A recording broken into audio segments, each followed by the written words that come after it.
My book, Metaphysics from the Other Side, by Dale Stocker. Chapter 1. Metaphysics, Definition, Terms, and Concepts. To pass on information with the best hope of understanding it is very important to make sure we agree upon what words mean. So my first chapter will be to define some of the words and the ideas that they have. The first and most important word in this book is metaphysics. This word comes to us from the Greek metaphysica and was a title of Aristotle's thesis on the subject. The root of the word meta in this case means behind. So we have behind physics. Metaphysics is a philosophy. Its ideas and concepts are the study and understanding of nature, of reality, in the areas not as solid as physical science, the relationships between thoughts and matter, the inner meaning and source of all things. It deals with the ideas, the meanings, the cause, and the principle of existing things, as well as with those things beyond reality that we perceive and cannot be dealt with by physical science. This brings up the question of metaphysics as a science. In the normal terms we think of science, it does not seem to fit. However, based upon our experience and the knowledge gained in this way, it may be considered a science. We can, through observation, come to some theoretical explanation of metaphysics. We are learning how to look into this other realm of reality and even perform experiments to validate what we have learned. In short, metaphysics is one way of trying to understand the reality that we live in. Another way to view reality is through the empirical system and the natural sciences. By definition, empirical is that science based upon observation or experiment and would exclude the natural sciences.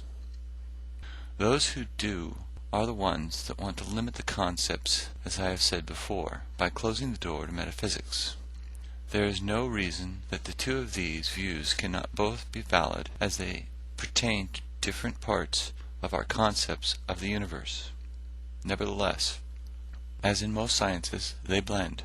They are not opposed to each other, except by us if we choose to make some distinction for the argument's sake. I find that the two can easily be worked with and understood together.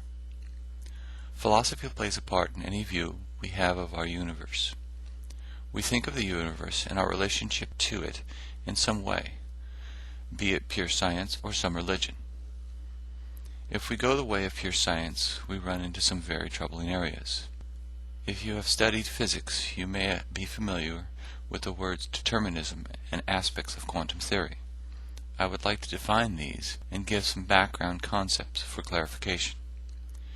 In the basic physics, determinism is based upon the laws of motion.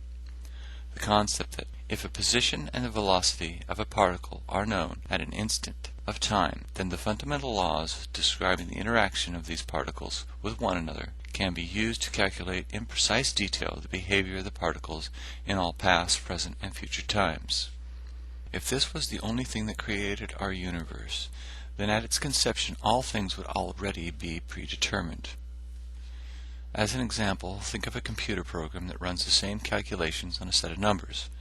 Based upon the numbers you put in, you will always get the same numbers out as if it were predetermined. This concept strikes most people as not real, because the universe simply does not seem to conform to it.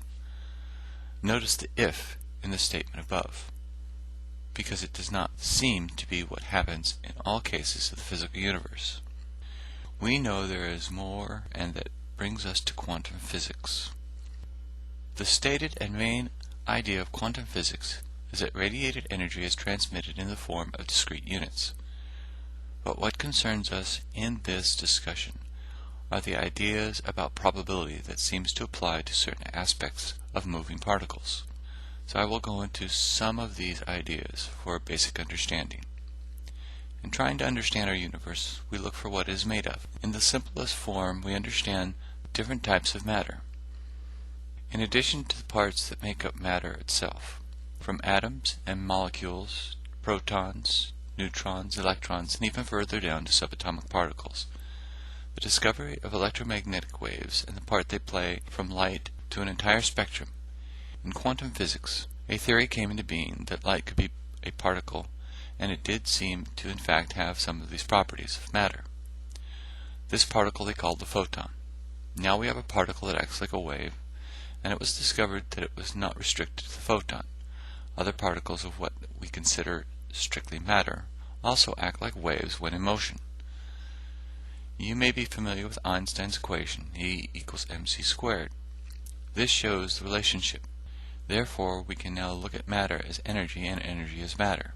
Energy can also be equated with a wave from Planck's quantum of energy.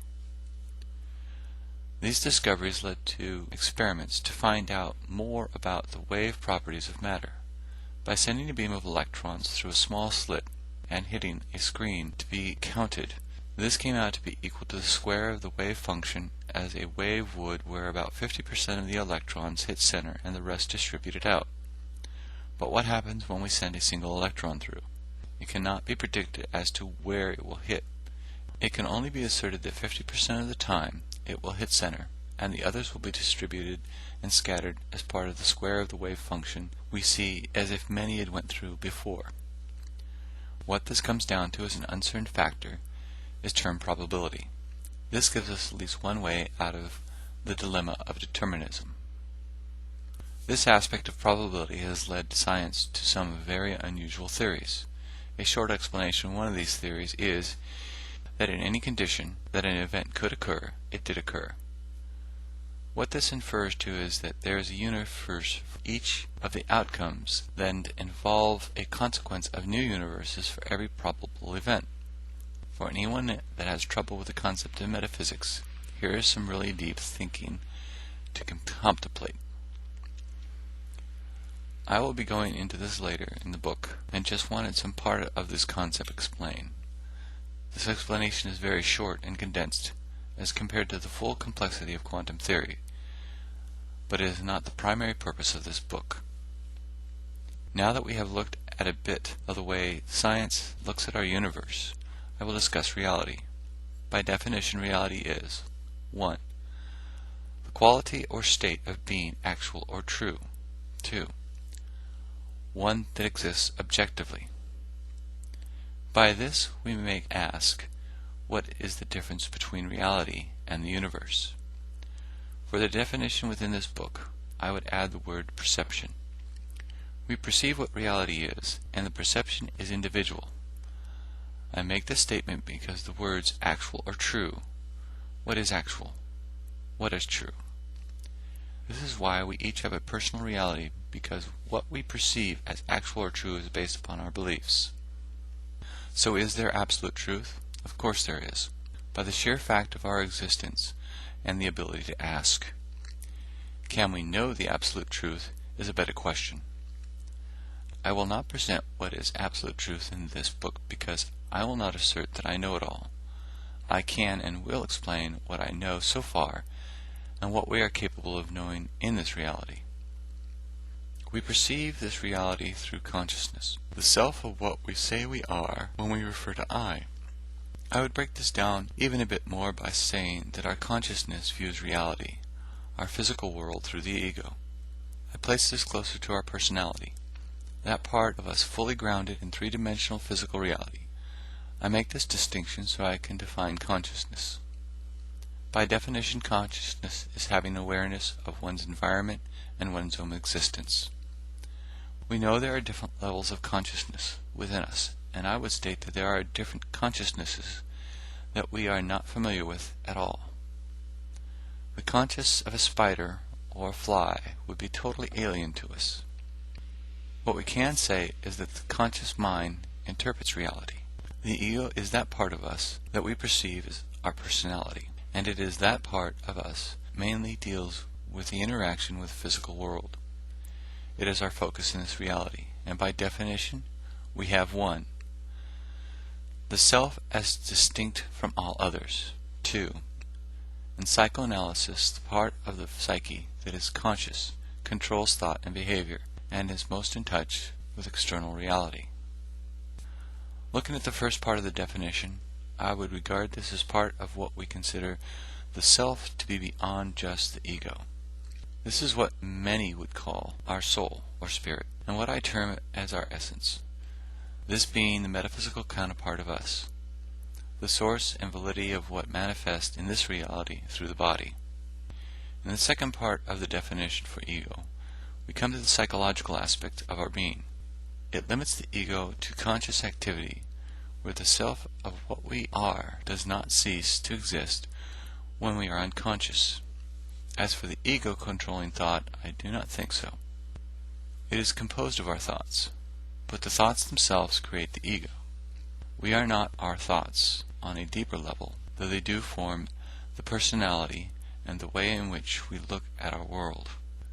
There are some fine lines here, and the comprehension of what we are and how we think is still not very clear.